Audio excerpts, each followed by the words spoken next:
Hello, hello, hello. What's good, everybody? It is Thursday night, and it is time to get into it. Sorry we're starting a little bit late, but we're playing poker to the wee hours in the morning, and got to get some sleep sometime. But we here now to get into it, and of course, the two fabulous ones coming down this road with me. We got the one, the only, back in the studio, AK The Hook. What's good? Hey, how are you? Lovely to be back. Oh, fantastic, fantastic. And of course, the man rolling down this journey every single week with us, the one, the only, Phantom D Saint. How we doing tonight, brother? Yo, what is good, DJ? And just like Clint, I feel like we should give AK a box, something inside, welcome her back, but not a gun, just not a gun. Oh, Yeah, I would appreciate to not get that. Thank you. I'm down with the fancy name tags, but yeah, we'll keep the firearms out of it. Oh, and just like that, we getting into it. Poker Face episode 10, the finale, and this one's called The Hook. And while we've been seeing his name and hearing his voice all season long, it is time for the man himself to make an appearance. So you might as well just start the show with him. Ladies and gentlemen, introducing Mr. Ron Perlman. Can you believe they waited till episode 10 to bring this man out?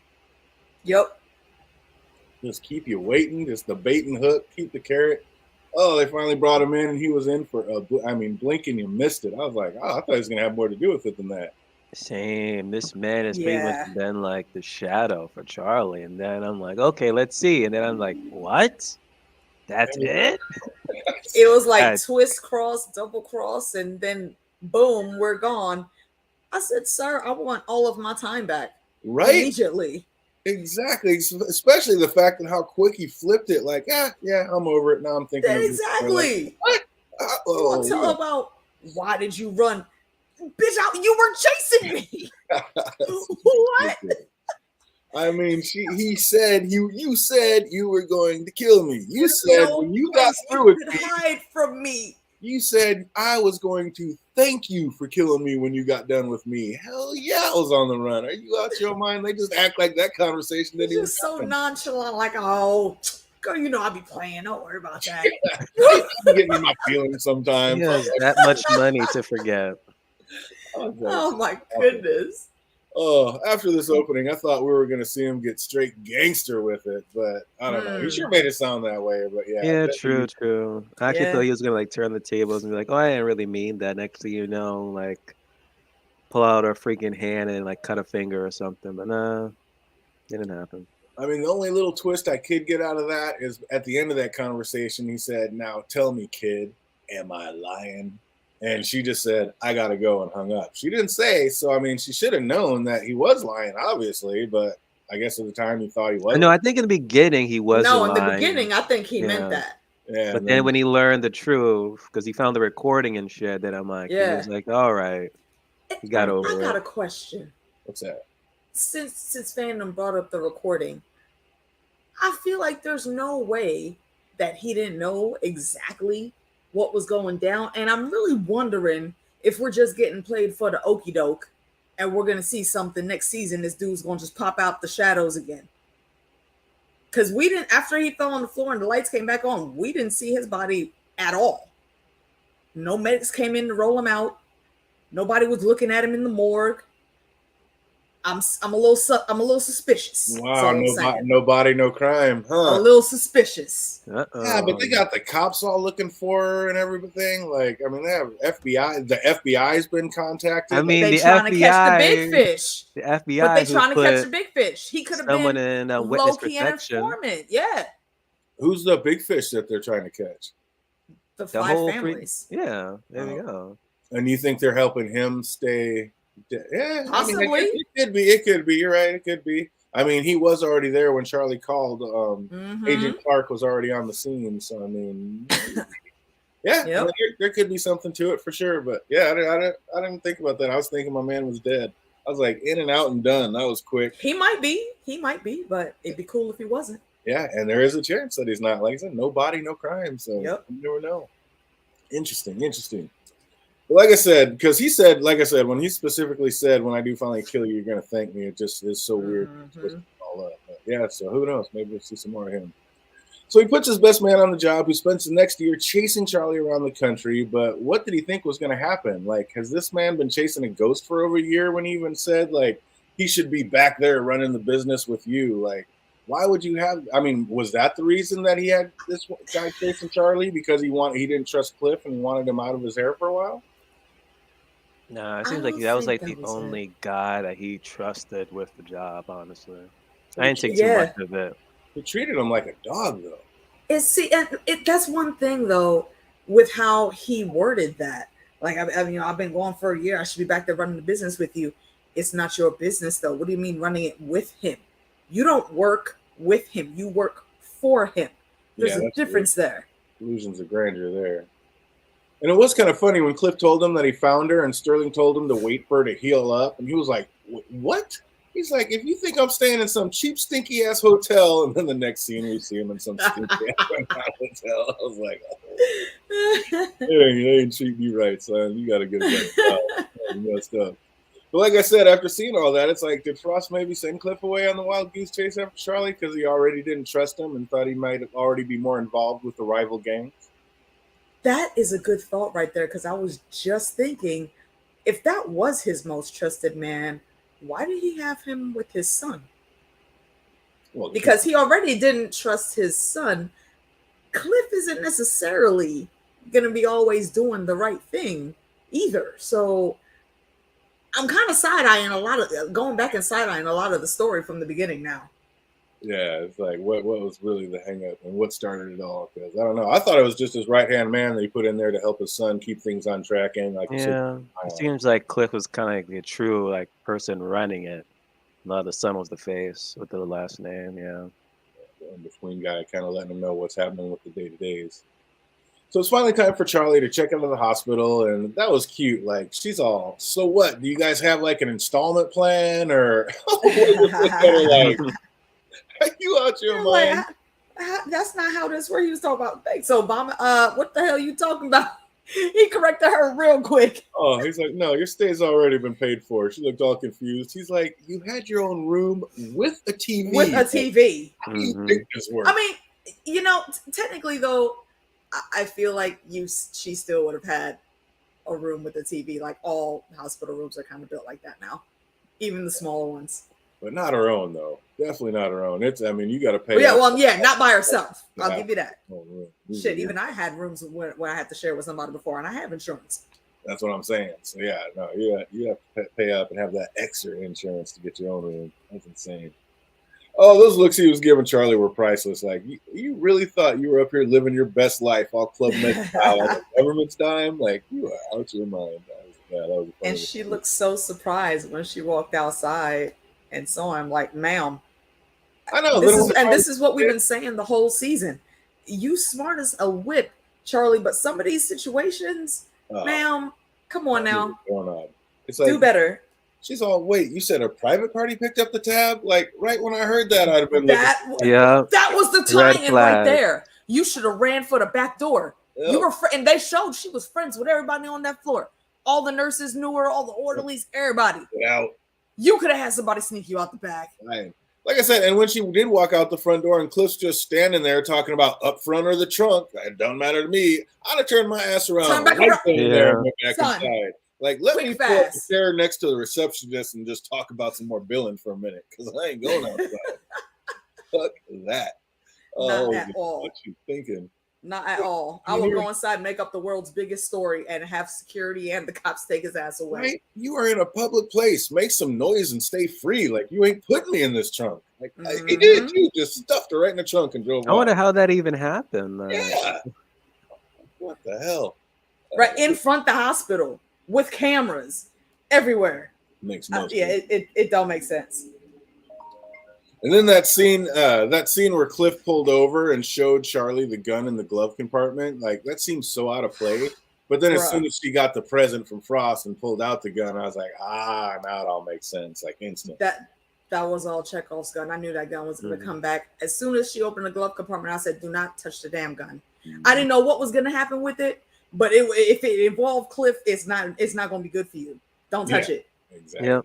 He's not just going to give you a gun. Like, don't even try that. But she tested and she failed anyway. She couldn't do it. Instantly, I was like, you touch that gun, your prints are going to be on it. Fingerprints, Just don't. Just try it out. Just don't. Don't do it.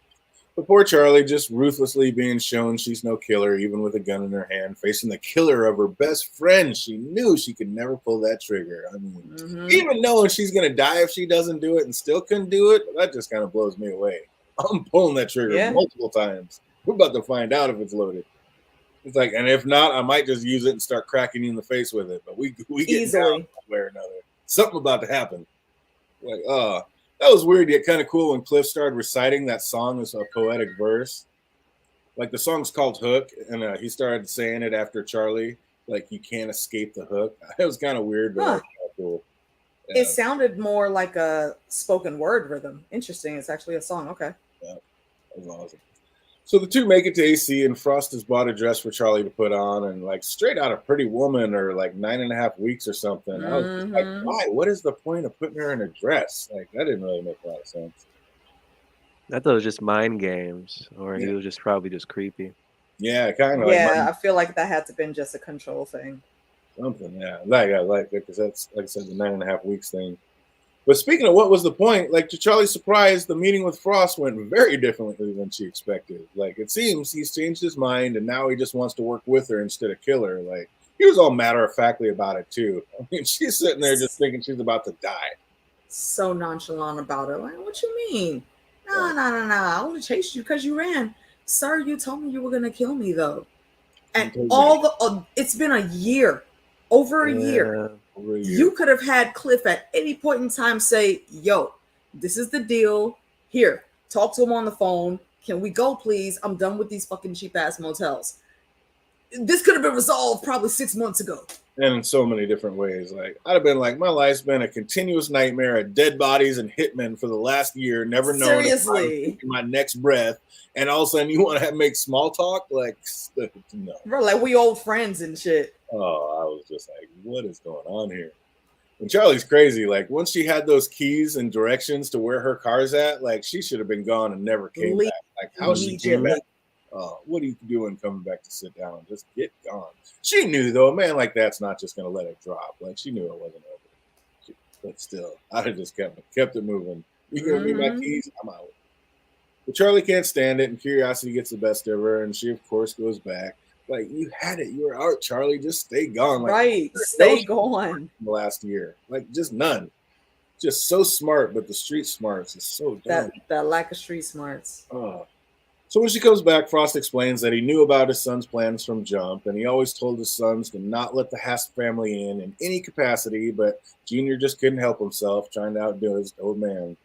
And the nerve of this man to now be asking for Charlie's help, that part was just absolutely ridiculous. Like, could you even trust her right now? Like, if I was her, I'd be trying to set him up for keeping me on the run for the last year. Like, oh, yeah, I'll help you out. Like, shit, you about to go down. That's what I thought was going to happen instantly. Yep. But no, that didn't happen at all. They had other plans. Oh, absolutely ridiculous. Like, would you even trust and go back to work for him, even with him giving all those gifts? Even if it would have been that shiny name tag she pulled out the box. No, that does not make up for anything at all. Yeah. And I got to say, like, that is the fastest a plot has ever revealed itself to me. Like, the second she pulled that gun out, I was like, that's why Cliff pulled over. Like, pop. Like, yep, confirmed. But just when Charlie's starting to relax and appreciate the new situation, the lights go out and shots are fired. Somebody just killed Frost and is trying to set Charlie up for the fall. And we then get the fill-in on what's going down. Seems Sid is the head of one of the 5 families and wants in on the Western casino business. And this is one of the few rules Frost Jr. was told not to break by Frost Sr. And, like, what did Sterling expect? You keep Cliff out on the road in shitty hotels for over a year and think he's just going to stay your loyal lapdog? Like, no, you should know better.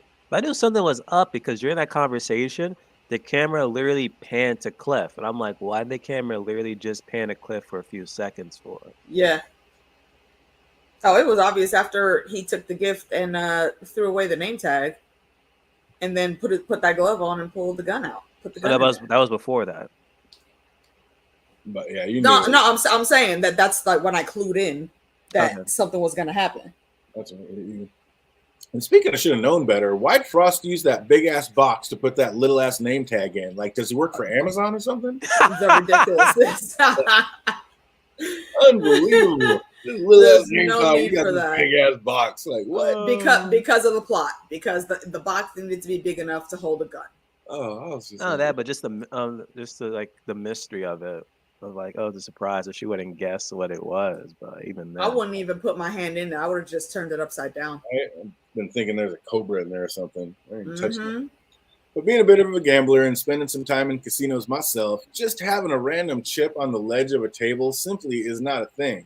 Like for Cliff to place that chip on the ledge, just hoping Frost would grab it and start playing with it, like that would just never go down like that. Like it would Yep. be weird, out of place, and talked about. He wouldn't just grab it and start playing. Like you don't just find casino chips on the ledge of a table like that. Like, I don't know. That was plot convenience, but in real life, that would never happen.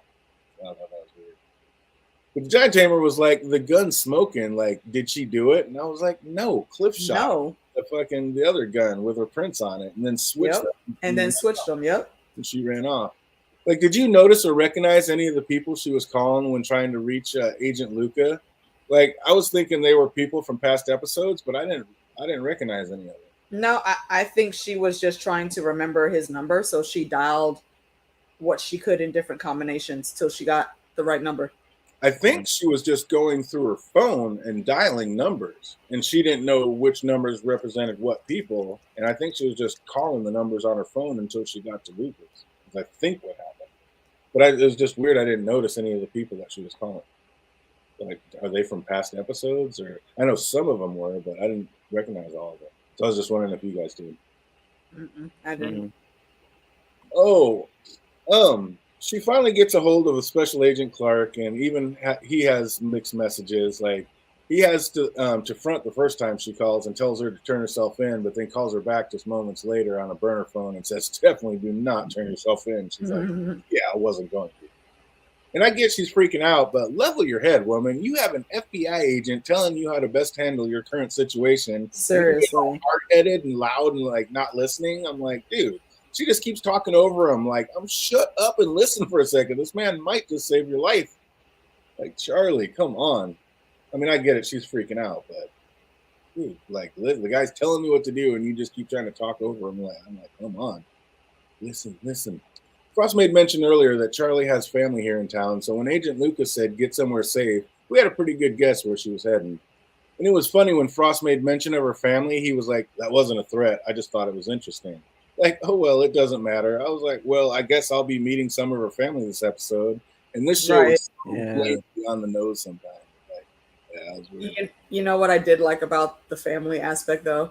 That the woman that played her sister, they were the starring couple in But I'm a Cheerleader when they were, like, in their early 20s. Oh, yeah, you mentioned that. Yeah. Phil Stream's back.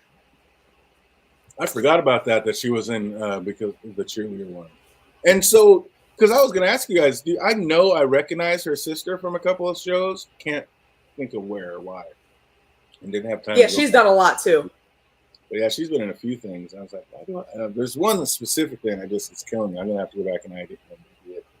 I know it from Ghost of Mars. There we go. It goes to Mars. Yeah, she's in that too, yep. That's not the one I'm thinking of. But yeah, that was genius, albeit extremely convenient way that she snuck out of the hotel with the bachelorette party. Like, but once you made it, like, why get off that bus? That was the perfect safe hiding spot for her. I'd have stayed partying on that bus, drinking champagne all night long, like until I had a plan. Because chances are those women were not from there.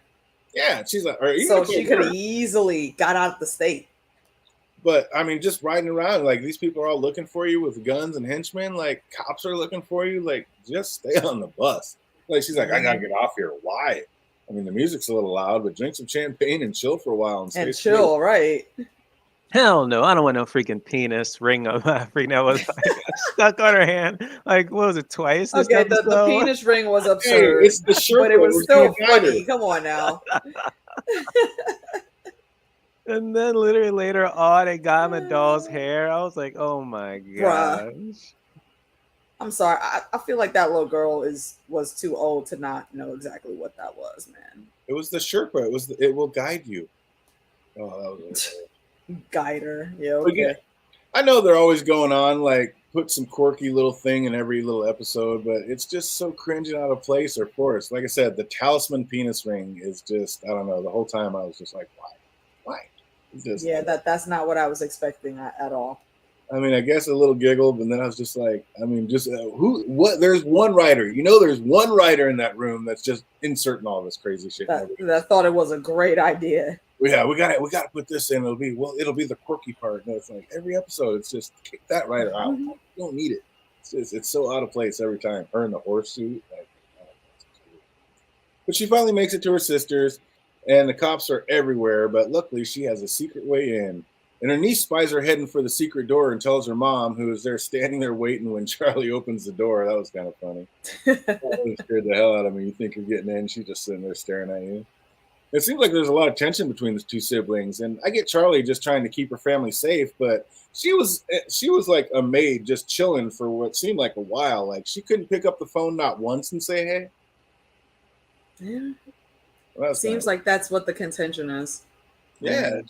I mean, why not just tell your sister everything's okay or just say hi? Like, it seems like the sister's just mad because she just didn't want to be a part of the family. Yeah, it said happened with the father too. Yeah, she said that, you seem like a person a lot of people could need and a lot of people could love. And I get why they would do that, but you've got a lot of love for strangers. Like, you ain't never around here with your good heart. So we good. You can leave now. Oh yeah, that was kind of heartbreaking. Yeah, something had to have happened. Like, I mean, but she kept it real with her growing up, because like, you're good with your other like strangers, but your own instant, like your own like flesh and blood. Like, what went wrong?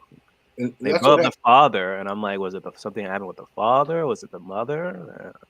And they made mention about something, and I was like, what was that swimming story they were talking about? Like, was that just to let us know her dad was a dick, or? No, that's just a random thing. Like, yeah, I think those are breadcrumbs that may possibly come back in season 2 if we get a season 2, or at least tell us why like her and her dad didn't get along. Because she said there's something about the swimming story, and then she said that her talent or whatever, like you just had to she used her talent against her dad or something. So yeah, something happened with that.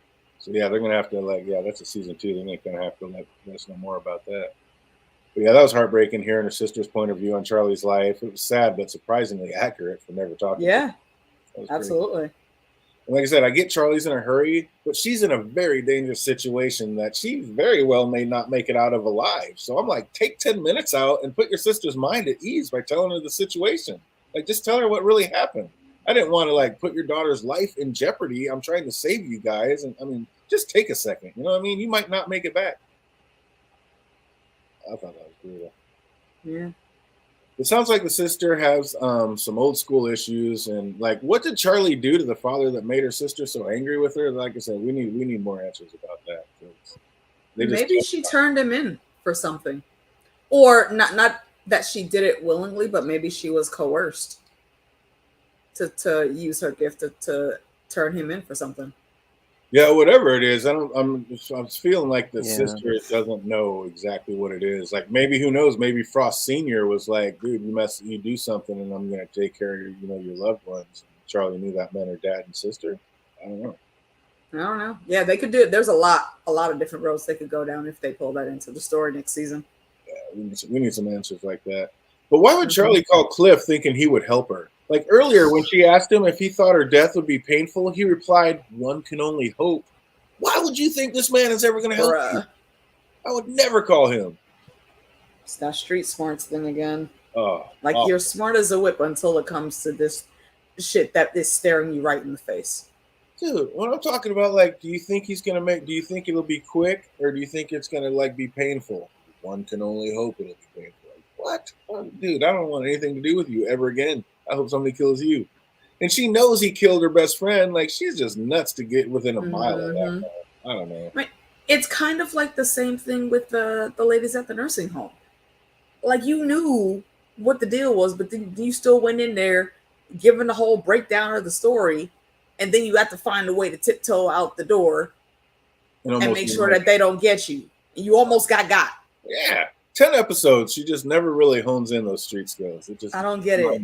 Yeah. How can you be so smart and so dumb? Yeah. But even when she calls to meet up, he said where he was then instantly hung up on her. Whoa. Even when she calls to meet up, he said where he was and then instantly hung up on her. And that alone should have set off a warning. Like, if you're going to call Cliff, he's like, I'm here, and then hangs up on you right away. Like, you cannot trust this man. It didn't even need to go that far. He asked her twice, very forcefully, where are you? Completely ignoring what she had said both times. Yeah, so yeah, I mean, again, Charlie, how can you not see this coming? Like, how could you just be so blind to this whole situation? Yep. And especially when he looks you right in the eye and says, fuck it. Like, maybe I just turn you in anyway. Like, why is she ready to go out into the ocean with this man? Makes no sense. None whatsoever. That's like one of the easiest places you could disappear besides the desert. Oh, crazy. What's up, Jay Cruz? How you doing out there? What'd you think of the old finale? But yeah, it's like, yeah, I'm not going out onto a boat with this man when she starts talking about that. I mean, just right out of the gate, you're talking about turning me in. Like, every step you have just been evil. Like, why would I go anywhere alone with you? Like, this is nuts. And then when he told her to go down and grab his iPad, I was like, oh no. Like, he's going to lock you down there. Don't do it. Yep. She just goes down, and while down there, she finds his glow-in-the-dark chips. And also while down there, he does lock her in. Like, and she hears the cops coming. I'm just like, how did you put yourself into this so early? I mean, just, you didn't see this coming 5 steps ahead? I mean, come on. Doesn't make sense. So she punches Cliff in the face with a rubber dick ring, and when she looked like, it looked like she hit him with a brick. Like, how'd that little rubber dick make so much damage in the face? Like, what? Because it poked him right in the eye, and eyeballs are very sensitive. But it was a talisman. It was a talisman afterwards. Yeah, and it probably had, some sharp edges. Some pieces of plastic have those real hard ridges on them. It might have caught him, and that's where like the slice came from. That was insanity. But Charlie gets away and swims for freedom, while Cliff thinks that the cops are there for Charlie. But nope, this is Agent Luca's team, and they are here for him. And they listen to the other side of the cassette and now have enough as evidence to bust him. How are they going to collect evidence and only listen to one side of a tape? Like, Bruh. Come on. Well, he only got that promotion because he solved a really big case because of Charlie. Yeah. He's not necessarily the sharpest tool in the shed, But still, you got a whole forensics FBI team on it, and they got this evidence, and I'm just going to listen to side A. I mean, there might be a B, but why? Why waste time? DJ, this is the guy that put his star witness and witness protection in the same place with 2 people that were gunning for him for how many years now? That, okay. I'm not surprised it's happened. Give you that. That does make sense. Then. All right. Oh, man. Luca Clark, not the best agent. Not the best. Not at all. Not the best. But he called it right. Stick with Charlie. He's going to be running the FBI incorrectly, but he going to get there. Jake said he must have been a millennial. They don't know how cassette tapes work. I mean, that's a fair point. That's a fair point too. Come on now. I just saw that. Wait a minute. He said youngster. And you that's a fair point. No. I did love the little play on words though when Agent Lucas saw Cliff and said, "Whoa, your eye is really fucked." Like, okay, that was one little talisman joke I'll get, but come on. But all this time, and Charlie's still so naive, like, thought the hospital was run like a church, thought, like, the reason Agent Luca wasn't arresting her was because they were such great friends. Like, I just do not get how this woman can be so smart and so clueless at the same time. I do like how he laughed at that sentence when she said it. He's like, girl, if you were really guilty, bro, you would be in handcuffs right now. Exactly. Why do you think I'm not arresting you? Because we're friends? Like, this is an FBI agent. Like, are you out your mind? Seriously, come on now. I don't see him not arresting him just for that. Really? Yeah, they have a history. I don't see him, like, if anything, he'll give her, like, a head start. G-men are by the book. They don't care. There ain't no friends. Everything's by the book, no matter exactly. What. By the book, then why didn't he arrest her X amount of, like, hours ago? Because he knew she was innocent. She's been on the right side of it every time. He knew she was set up. That's why he was telling her to get out of Dodge until he could find something that could help her. And he knew that's the only reason. And he knew the cops were dirty and bought off by Frost because he's like, definitely do not turn yourself in. She's like, oh, I wasn't. So yeah, no, he knew the situation she was in. Absolutely. But that was pretty gangster. Like, that was a pretty gangster move, leaving early, making Agent Luca pick up the bill for breakfast. I like that one. He sat there, he's like, are you kidding me? He was there for 5 seconds. I'm like, I thought we were friends, bro. That was amazing. As Charlie's picking up some groceries, she gets a call from Sid, Beatrix, and he tries to make her an offer she cannot refuse. Yet Charlie has no problem refusing it. Did you realize that was Sid's voice, Phantom? Don't tell me that was Sid's voice. Sid. Sid from Toy Story? No, Sid from the Bad Batch. Ah. Yep. Yeah, another reason to hate Sid.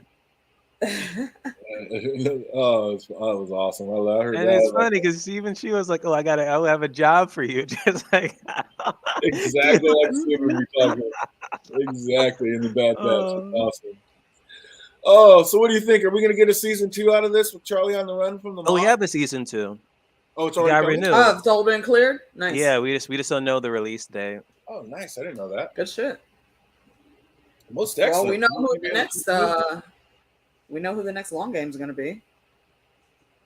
Yeah, it's so funny. I always thought like this is a cross between House and Monk, and then right when the finale ended, it went right into Columbo. I was like, that's who it is, Columbo. Exactly, right. Female Columbo. Just one more thing. Like all she's missing is her tagline. Just one more thing. Yeah, but that was funny. I saw that. I was like, oh shit, it is a female Columbo. Like that's better than House and Monk.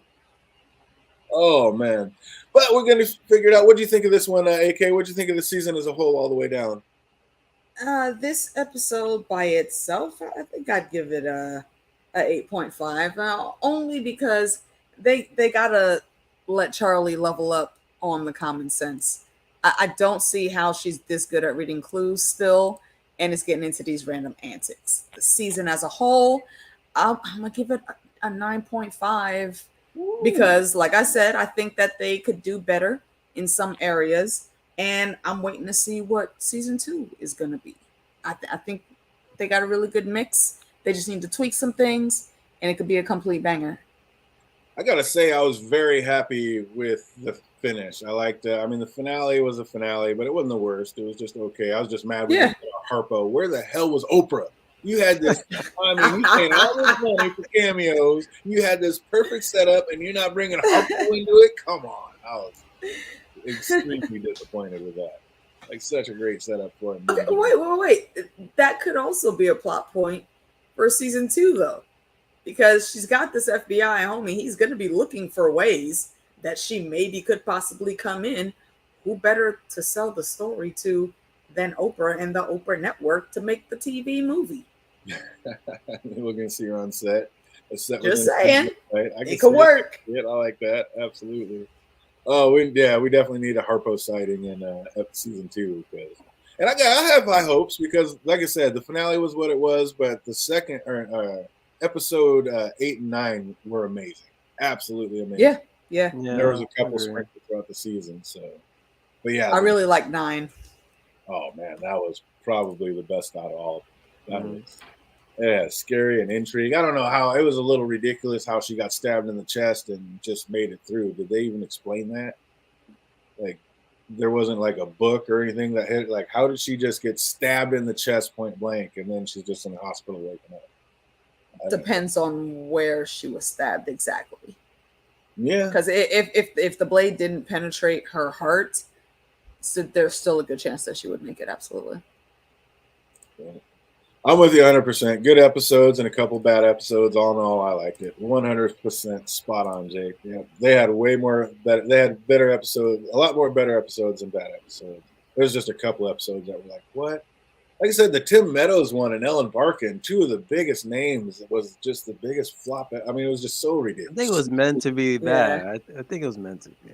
It was, and like I said, that just showed how great actors they were because they could act like they were bad actors. Like, that part was amazing, but just the storyline and Charlie trying to talk to them while they're giving their spiel on, like, while they're doing their thing on stage, and everything was so ridiculous. Yeah, it was too much. Casting almost every episode was impressive, especially for absolutely. Oh, for all us older ones, like they had some stars, but even younger. I mean, they just all around had some great stars in it. I mean, really good guest stars. I mean, Nick Nolte. Are you kidding me? They had some monsters in here. Like Nick Nolte, freaking Judith White. I literally have been fiending to watch a marathon run of Who's the Boss Now. Man, when I found out that was her, that just blew me away. That was mind-boggling. Yeah, except with the Murkison too. Now she's done a whole lot, but I think she's probably more widely known for Law and Order. Yeah, there's been so many great episodes. Yeah, they had really, really good people. We're going to end it like usual. Just a couple trivia questions. See if anybody remembers any of these. If you know these, write them in the chat. If you're watching later, put them in the comment section down below. Let's see. Where is... Who called Cliff with the hint that led him to finally capture Charlie? Isn't it like Morg? One of his side people. I don't remember. Oh, yeah. Because he had to go look at the dead body. Or he asked to go look at the body. That's a deep dive. You know that name? Put it in the box. Yeah, don't remember the name. That's a tough one right out of the gate. At what hospital was Charlie recuperating? Mount Sinai. I don't know, St. Elizabeth or something or other. Very basic, generic name. Mercy Hospital.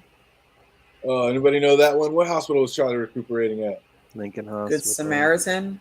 I don't know. What was the name of the man Charlie tried to check out of the hospital with? What was the man that just laughed at her saying, "How do you think this works?" Glenn? Oh, sorry with the names. Those are tough. Started with an A? Andy? Started with I think Andy. Oh, an E. Ernie? Oh, I said starting out with names. Yeah, it's just a tough one. Damn it. Here we go. Try to ease it up. Who did Charlie thank when she heard the hospital pay that had been paid for? Her hospital stay had been paid for. Obama.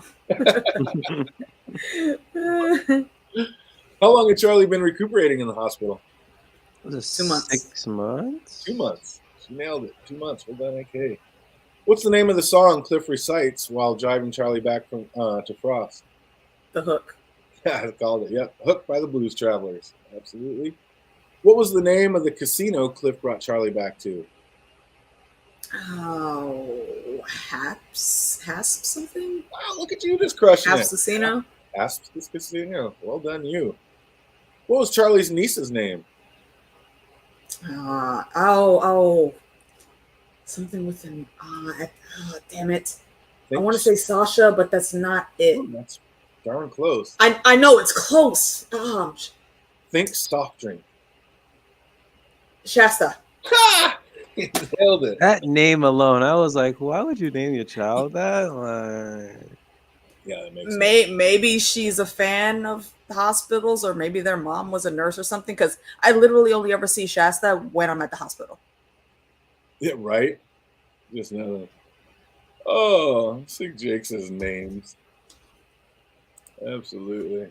Charlie being the head of the families was a great twist. I like that. I wonder if Rhea Perlman and Ron Perlman are related. I don't think they are, but that'd be funny. Denver Hospital is very close, Jake. Very close. It's almost that basic of a name. Now that I think about it, they low key look alike. Yeah. Like some of their facial markers. I don't know. I'm gonna ask Google because that's an interesting question. Oh, what movie was Charlie's niece watching? That I don't remember. Sam. I'll give you a hint. It ties in with this episode. SpongeBob. Hook. That's Hook. It was Hook. Oh, my clues are getting way too obvious. I'm gonna have to back them up. That is the first. I didn't even type in the whole thing. I said, "Are Ron?" First thing Google said was, "Are Ron Perlman and Rhea Perlman related?" Did it say nope? And yeah, there's no relation at all. Yeah, that's Interesting. I don't think so, but yeah, that's crazy. What pier was Cliff's new boat on? That was a tough deep dive. Pier 12. Pier 12. Oh my God. Well done. Absolutely. Pier 12. I have no clue why I remembered that. That's insane. You knocked that out instantly too. Holy shit. What was the name of the general store Charlie was at when Beatrix called her? I don't remember that. That's a deep dive. That's a tough one. What kind of beer was Charlie drinking when Sid called her? Corona? This one Bud Light? Bud Ice? I'm going to say this one was made up for the show. Coors? Oh, it was made up for the show. I don't know. Hold that thought. What hours were the general store open? Going deep. Yeah, 24. Oh, that's a tough one. What's he got here? None to found. Slits, is that the name of the store? What's that? No, I'm looking at Jake's answer. Was that the name of the store? No. And you were close, Jake, on the hours, but not quite. Almost reversed. And last but not least, you already answered it. Bring it back. What kind of beer is Charlie drinking in the final scene? Corona. Incorrect. Budweiser. Incorrect. Coors. There it is. I was like, you just said it in the last one. Yep. That's so weird. In one scene, in the second to last scene, she's drinking one beer, and in the last scene, she's drinking a Coors Light, finishing off with the silver bullet. Oh, no heinies here, Jake. Oh, but all in all, that's awesome. I'm glad we're getting a second season, and it seems like they're starting to find their stride. Like I said, those last 3 episodes, it kind of seems like they're kind of finding out and knowing what they are and getting in their lane and rolling deep. So I need a theme song for the damn opening. That's what I damn need. Need a better theme song? Yep. With words in it. Oh, they might bring it back. What if it's just Hook, like speaking the words of Hook? Cliff just talking the theme song through in poetry verse. It better not be Cliff. Cliff should be in jail. Oh, he should be. He might be dead if the 5 families don't want him talking. But I mean, technically he is. He already talked. Yeah. So, shit, they probably have him in witness protection. Never mind. That's what I'm saying, yeah. Yeah, because they said he sang like a bird.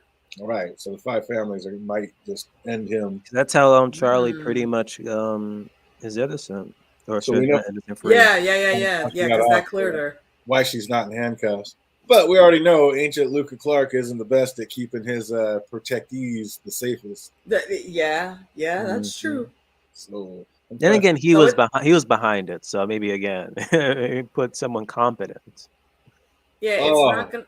I don't think it's gonna be just the 5 families, but also the South people that Ron Perlman's character belonged to. I think. I think both factions are gonna be gunning for Cliff. That could definitely come into play. And hire the ladies just to like try to kill. Shit! Pull Charlie in as I don't know. Intern seems way too light, but she's like his connect, so to speak, or his like babysitter while he's in witness protection. Oh, Cliff's? Yeah. That'd be something. Speaking of Cliff, it'd be amazing. We need Carla to we need to meet the head of the 5 families and either have Cliff and Norm be 2 other heads of the 5 families or her like bodyguards or some shit that like just go everywhere with her. That'd be amazing. Wait, isn't Norm's gone, isn't he? Did Norm pass away? I thought so. Oh, he might be. Yeah, let me look that up. Or maybe like Woody Harrelson and Cliff. Like get Woody and Cliff. Oh yeah, get Woody for a cameo, definitely. Him and Ted Danson. That would be what's her name? Kirstie Alley? She's still around? I think Kirstie Alley passed too. Wait, oh shit, you're right. I think she passed last year. Yeah, but yeah, if you could make all the people from Cheers that are left like the heads of the 5 families, like Frasier. Dude, bring in Frasier and Cliff. Dude, have Rhea Perlman play that lady, the main lady. Yeah. Oh, that would be dope. That would be dope. That would be so dope. Bring them all in. We need a better. Hey, Poker Face, like y'all probably never gonna see this, but we have ideas. You know, right. It's not a whole lot of people out here talking about y'all's show, but we are. Hit them up. So if you want to sponsor the brothers and myself, you know, let's talk. We'll let them know. We'll get you going. Yeah, I agree, Jake. We need a better way for her to come across the dead bodies. Like towards the end, they weren't at least like dropping dead like in front of her. But yeah, we need a little more, not so convenient way for her to always be running in on dead people. Too much. But yeah, that would be amazing if we could bring in the Cheers cast as the heads of the 5 families. That would be everything, absolutely everything. Okay, no, Norm is still alive. Oh, is he? I thought I heard he had passed, but yeah, I didn't bring everybody. Dude, Norm and Cliff and Woody and Sam, the other four, and then Rhea's the fifth head of the five families, and that's the five families up there. That would be so dope. That would be an epic scene. I want that to happen so bad now. Oh my God. And as soon as Norm walks in, everybody's like, Henry, or whatever the hell his name is for the show. I mean, oh my God, that would be everything. Dude, I'm telling you, yep, these writers need to contact us. We got some ideas. That would be amazing. Oh, well, that's gonna do it for us. Wrapping it up, season 1 of Poker Face. Any last questions or ideas out the door?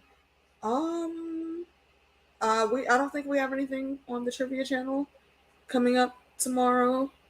But the week after that, though, we'll probably go through another round of Jackbox games, which should be fun.